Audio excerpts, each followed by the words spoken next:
اب تو یہ 2011 میں اگر اس کی اپائنٹمنٹ آتی ہے تو اس سال کی جب بات آگی تو پھر آپ کہیں گے جی اس نے کوئی کچھ انسرشن کیا ہے، اس کے بعد یہ معاملہ آ سکتا تھا اور یہ بات اس وقت کہنا یہ مناسب بات ہے، مینوپولیشن تو کر سکتا ہے۔ سر میں نے بریک لینی ہے، بریک کے بعد بات کرتے ہیں، ایک چھوٹی سی بریک۔ اور کیا یہ 2020 میچ جو ہے یہ پی ٹی آئی جیتے گی حکومت گرانے کا، یا کہ پاکستان مسلم لیگ نواز مقابلہ سخت ہے، میچ فکس ہے، یا کچھ اور؟ ایک چھوٹی سی بریک، ملتے ہیں بریک کے بعد۔ ویلکم بیک ناظرین، ایک دفعہ پھر آپ کو خوش آمدید کہتے ہیں۔ یہ بتائیے گا فاروق امجد میر صاحب، آپ ہمارے ساتھ لاہور سے موجود ہیں، کہ اب یہ شاہ محمود قریشی صاحب بھی اپنے اثاثے ظاہر کریں گے کہ کتنے ہیں ان کے پاس؟ ظاہر ہے جی، ہماری پارٹی میں تو اس کے بغیر کوئی شخص جو ہے وہ رہ نہیں سکتا انشاءاللہ۔ عمران خان صاحب چونکہ اگلے ہفتے میں پریس کانفرنس کر رہے ہیں، اس پریس کانفرنس میں وہ اپنے اثاثے ڈکلیئر کریں گے، ان کے پیچھے پہ ساری پارٹی جو ہے جو اس پارٹی کے ذریعے الیکشن لڑنا چاہتا ہے اس کو اپنے اثاثے ڈکلیئر کرنے پڑیں گے۔ تو آپ کیا دیکھتے ہیں یہ جو تحریک شروع کرنے کی بات کر رہے ہیں، وہ کہہ رہے ہیں کراچی میں اہم اعلان کریں گے اور پھر اس کو موومنٹ بنائیں گے، اور انہوں نے لوگوں سے وعدہ لیا لڑو گے مرو گے ساتھ چلو گے، یہ کس چکر میں لیا انہوں نے، اور کب تک آپ کی تحریک کا آغاز ہو سکتا ہے؟ دیکھیں تحریک کا تو آغاز ہو چکا ہے، اب تو یہ ہے کہ اس نے انشاءاللہ فرام اسٹرینتھ ٹو اسٹرینتھ جانا ہے، اور ہم اسی لیے یہ اب چونکہ سندھ میں یہ بات چلی گئی ہے۔ اور ایک بات جو میں کہنا چاہتا ہوں، آج وزیر اطلاعات صاحب نے فرمایا ہے کہ سندھ کی دھرتی جو ہے وہ بے وفاؤں کو اور پتہ نہیں کس کا جو ہے وہ پذیرائی نہیں کرے گی، تو اسی لیے تو ہم اب سندھ میں پہنچے ہیں کہ جو بے وفا اور جو پاکستان کے ساتھ بے وفائی کرنے والے لوگ ہیں ان کو اس دفعہ سندھ نے ریجیکٹ کرنا ہے، اور اب وہ لوگ جو جینوئنلی سندھ اور پاکستان سے پیار کرتے ہیں ان کو الیکٹ کرنا ہے، اس لیے ہم سندھ میں جا رہے ہیں۔ ایک بات میں مشاہد اللہ صاحب سے گزارش کرنا چاہ رہا ہوں کہ یہ معاملہ جو میمو والا ہے اس کو یہ سپریم کورٹ میں لے کے گئے ہیں، بسم اللہ لے گئے، لیکن اس کا مطلب یہ ہے کہ پارلیمنٹ کو انہوں نے بائی پاس کر دیا۔ تو اگر پارلیمنٹ میں اتنا فیصلہ بھی نہیں ہو سکتا تو صرف یہ مجھے بتا دیں کہ اس پارلیمنٹ میں بیٹھنے کا فائدہ کیا ہے، بات تو سچ ہے، اور اتنے کروڑوں اور اربوں روپیہ جو اس پارلیمنٹ پہ لگ رہا ہے اس کی کیا جسٹیفیکیشن ہے؟ شاید بات تو صحیح ہے، میں جواب لے لیتی ہوں، جو بات تو صحیح ہے کہ پھر یہ ہر بات کورٹ میں ہی طے ہونی ہے، تو پارلیمنٹ سے پھر ہر بات نہیں، ایسی بات نہیں، اسی پارلیمنٹ سے 18ویں ترمیم بھی تو ہوئی ہے نا، ایسا بھی تو نہیں ہے کہ بالکل کچھ نہیں ہوا۔ یہ ضرور ہے کہ موجودہ حکومت جو ہے اس کے بے شمار ایسے اقدامات ہیں جس سے پارلیمنٹ کی وقت جو ہے وہ کم ہوئی ہے، پارلیمنٹ کی قراردادوں پہ عمل درآمد نہیں ہوا۔ تو آپ اس پارلیمنٹ کا حصہ ہے مشاہد صاحب؟ ہاں ہم حصہ ہیں نا، ہم حصہ ہیں، لیکن ہم تو یہ ہم ہی نے زور دیتے رہتے ہیں نا کہ بھئی یہ کرنا چاہیے۔ ایسا نہیں ہوتا کہ اگر کوئی یعنی کہ آپ کو اگر پارلیمنٹ بے وقت ہو رہی ہے تو اس کی وقت بڑھانے کی کوشش بھی تو ساتھ ساتھ جاری رہنی، بجائے اس کے کہ ایک دم ختم کر دو، کاٹ پیٹ کے رکھ دو، ایسا بھی نہیں ہوتا نا۔ ایک دم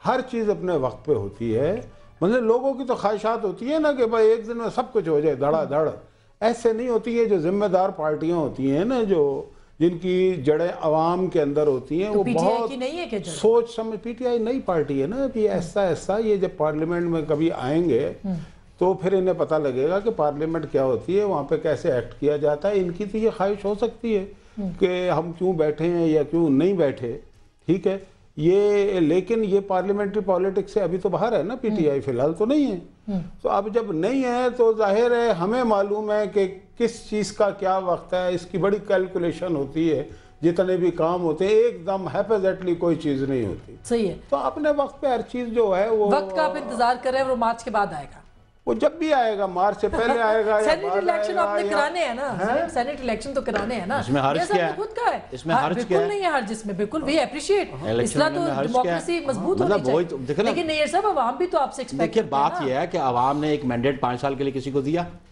جس جماعت کو بھی دیا، ان کو بھی بھیجا، پروونشل اسمبلیز میں بھیجا، پارلیمان میں بھیجا، تو پھر 5 سال بعد یہی جماعتیں عوام کے پاس جائیں گی۔ آپ کیوں چاہتی ہیں کہ کانسٹیٹیوشنل مینز اڈاپٹ کیے جائیں؟ عوام بھی تو آپ سے توقعات رکھتے ہیں نا، انہوں نے ووٹ دیے، وہ کہہ رہے ہیں کہ آپ ریلیو کریں، وہ تو مر رہے ہیں بیچارے۔ عوام کا مینڈیٹ لے کے وہ پولیٹیکل پارٹیز وہاں بیٹھی ہیں نا، لیکن ایک کانسٹیٹیوشنل ریکوائرمنٹ ہے، ایک ادارے کے انتخابات ہو رہے ہیں تو انتخابات ہو جائیں تو کیا حرج ہے اس میں؟ نہیں، اس میں میڈیا تو کچھ نہیں چاہتا، یہ تو پولیٹیکل پارٹیاں ہی کہہ رہی ہیں نا، ہماری جو موومنٹ ہے نا، یہ تو پیچھے سے خواہشوں کی بھی بات چل رہی ہے، خبر کی بات نہیں کر رہی میں، یہ خواہشیں بھی تو چل رہی ہیں۔ آسما ہماری جو یہ تحریک ہے نا، یہ کوئی سینٹ الیکشن فوکسڈ نہیں ہے، ہم بارہا یہ بات کر چکے ہیں۔ نہیں، یہ تو اچھی بات ہے، وی اپریشیٹ کہ ایسا نہیں ہو۔ جی میر صاحب آپ کچھ کہنا چاہے تھے؟ میر صاحب آپ کو میری آواز آ رہی ہے؟ اچھا ان سے رابطہ میرا منقطع ہوا ہے، لیکن نیئر صاحب جو سوال آپ سے ہے کہ بالکل درست بات ہے، اب وہ زمانہ گیا، اب تو شاید کسی بھی موو کو میڈیا، سول سوسائٹی، عوام منظور نہیں کریں گے. بات صرف اتنی ہے کہ آپ نے تبدیلی کا راستہ دیا، اس کا فائدہ جو ہے وہ عمران خان اٹھا رہے ہیں، تو ایک ریالٹی تو ہے باہر. دیکھیں جی تبدیلی کا راستہ پھر آپ دیکھیں نا جی، اس پہ کنجیکچرز پہ اور پریزمپشنز پہ اور ازیوم کرنے پہ بات نہیں ہے. بات تو وہ ہے کہ پریکٹیکلی آن گراؤنڈ ریئلٹیز کیا ہیں. گراؤنڈ ریئلٹیز سب سامنے آئیں گی. یہ جتنے سروے کنڈکٹ کیے جاتے ہیں اور یہ قسم کے باتیں، یہ دیکھیں جی یہ اصل باتیں مٹیریلائز تب ہوں گی جب یہ الیکشن ہوں گے، اور الیکشن میں عوام منتخب کریں گے اپنے اپنی پسندیدہ جماعت کو اور ان کے نمائندوں کو. تو بات یہ ہے کہ پھر اصل ٹیسٹ کیا ہے؟ انتخابات. اور جب انتخابات آپ سے 1.5 سال بعد ہونے والے ہیں، پولیٹیکل پارٹیز اپنا ہوم ورک کر رہی ہیں. ہر پولیٹیکل پارٹی کے حق بنتا ہے اپنا ہوم ورک کریں. بالکل اور اس وقت ایک فیصلہ ہو جائے گا. لیکن یہ ایک ہیٹ کریٹ کر کے، ہائپ کریٹ کر کے، یہ کوئی نیشنل سروس نہیں ہے. میں اس کو سمجھتا ہوں کہ نہ کوئی جمہوریت کے لیے کوئی سروس ہے، نہ جمہوری اداروں کے لیے کوئی سروس ہے. تو کم از کم تھوڑا پیشنس تو سیکھیں آپ. نہیں، مگر یہ جو پٹیشنز کی باتیں ہو رہی ہیں آخر پٹیشن کی بات ماحول تو بنایا جا رہا ہے نا. ایٹ دا سیم ٹائم دیکھیے جی پٹیشن پہ آپ، مجھے نہیں پتہ انہوں نے پریئر کیا کیا. پٹیشن پہ بات یہ ہے کہ یا تو کہ انویسٹیگیٹ انٹروگیٹ سپریم کورٹ کرے، یا ڈائریکٹیو دے، یا پارلیمان کوئی کمیشن بنائے. آلریڈی ایک parliamentary committee on national security ہے، اسحاق ڈار صاحب اس کے ممبر ہیں. اسحاق ڈار صاحب نے ان کو ایک خط لکھا، ایک تحریر لکھی، اس پہ میٹنگ ہوئی. آئندہ بھی میٹنگز ہو رہی ہیں. بالکل. شیخ صاحب آپ کو کیا لگ رہا ہے جب سابق وزیر اعظم خود جائیں گے کورٹ میں اور یہ صورتحال بنے گی، تو پھر پاکستان کی سیاسی صورتحال کا نقشہ کیا ہوگا؟ میں تو نیئر بخاری صاحب کو یہ بتانا چاہتا ہوں کہ اب پیپلز پارٹی بھی جلسے کرے گی، کیونکہ یہ نہیں ہو سکتا کہ عوامی رابطے میں آپ دور کھڑے رہیں. اور کس نے کہہ دیا کہ آپ جلسے نہیں کریں گے؟ آپ کو کیسے خیال آ گیا شیخ صاحب؟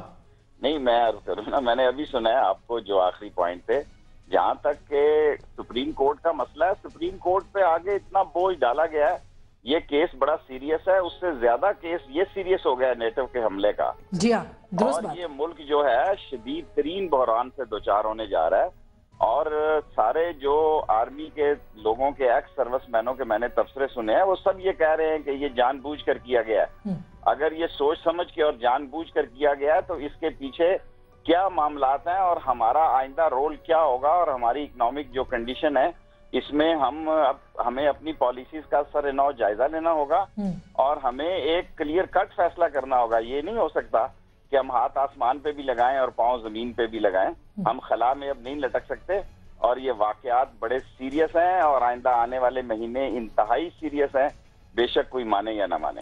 بہت بہت شکریہ، تھینک یو ویری مچ. میرے تمام گرامی کا، فاروق امجد میر صاحب کا، نیئر حسین بخاری صاحب کا، مشاہد اللہ خان صاحب کا. بہرحال پاکستان میں جمہوری حکومت ہے، جمہوریت ہے. یہ درست بات ہے کہ پولیٹیکلی لوگوں کو موبلائز کرنا ایک جمہوری معاشرے کا حسن ہوتا ہے، اور اس حسن میں دن بدن اضافہ ہوتا چلا جا رہا ہے. یہ موسم خدا کرے جمہوری ہی رہے، کسی اور طرح کا موسم ہوا عوام، میڈیا اور سول سوسائٹی اس کو قطعی طور پر قبول نہیں کرے گی. لیکن عوام اگر تبدیلی چاہتے ہیں تو ان کو اپنے دل کے اندر بھی فیصلہ کرنا پڑے گا، اور وہی اصل فیصلہ ہوگا، کیونکہ فیصلہ آپ کا.